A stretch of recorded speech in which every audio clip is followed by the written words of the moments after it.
बंधू आणि भगिनींनो, मी आज तुमच्यासाठी एक नवीन सुविचार व विचार घेऊन आलोय. तो सुविचार व विचार पूर्णतः ऐकावा. आवडल्यास लाईक करावा, शेअर करावा आणि माझ्या अनमोल विचार मंच या यूट्यूब चॅनलला, फेसबुक पेजला व इंस्टाग्राम आय डीला सबस्क्राईब सुद्धा करावा. बंधू आणि भगिनींनो, सामाजिक, बौद्धिक, शैक्षणिक शिक्षण नसणारा माणूस हा प्राण्यासारखा असतो. ज्या माणसाकडे सामाजिक, राजकीय, शैक्षणिक ज्ञान नसते तो माणूस प्राण्याप्रमाणे असतो. बांधवांनो, उदाहरणार्थ एका गावात एकाच गल्लीत एका समाजाचे दोन उच्च शिक्षित तरुण होते. दोघांनाही उच्च दर्जाचं ज्ञान होतं, परंतु एकाला राजकीय, सामाजिक, शैक्षणिक आणि राजकीय आवड होती, राजकीय कार्य करण्याची आवड होती, परंतु हे उच्चवर्णीय नव्हते, म्हणजेच खालच्या समाजाचे होते.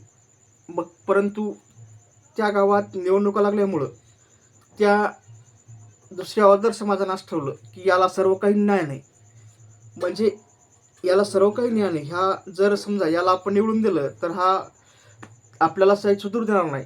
या कारणास्तव त्या गावातील माणसानं, म्हणजे पॅनल प्रमुखानं असं ठरवलं की याला न उभं करता आपण याला उभं करूया, दुसऱ्याला, ज्याला राजकीय, सामाजिक, शैक्षणिक कोणतंच ज्ञान नाही अशाला उभं करूया. म्हणजे ज्ञान आहे परंतु हा त्याचा वापर करत नाही. थोडक्यात सांगायचं म्हणजे त्याचा वापर करत नाही, कोणता, कुठं, कसा, काय करत याचा वापर करत नसेल. आणि दुसरा मात्र राजकीय, सामाजिक, शैक्षणिक अशा प्रत्येक कार्यक्रमात सहभागी होत असे आणि आपलं जे मत आहे ते मांडत असे, योग्य त्या ठिकाणी मांडत असे. त्याचा परिणाम झाला की ज्याला उभं करायचं होतं त्याला त्या माणसाने उभं न केलं आणि दुसऱ्यालाच उभं केलं. जे कशाला करायचं होतं, त्याला आवड होतं त्याला उभं नाही केलं, तर दुसऱ्यालाच उभं केलं, ज्याला आवड नाही त्याला उभं केलं.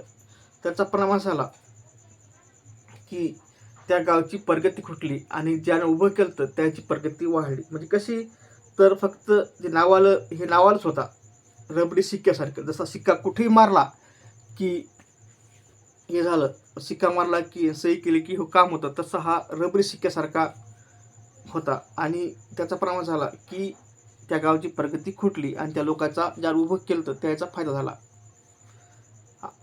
आणि मग लोक पश्चाताप करू लागले की आपण याला न उभं करता याला जर उभं केलं असतं, दुसरे सर्वसामान्य यालाच आपण उभं केलं असतं आणि याला जर निवडून आलं असतं, आपण त्या वरच्या लोकांच्या नांदी नसतो लागलो तर आपली स्वतःची प्रगती झाली असती, म्हणजे सर्वांची प्रगती झाली असती आणि याची सुद्धा प्रगती झाली असती. मग नंतर पश्चाताप करून घेऊ लागले.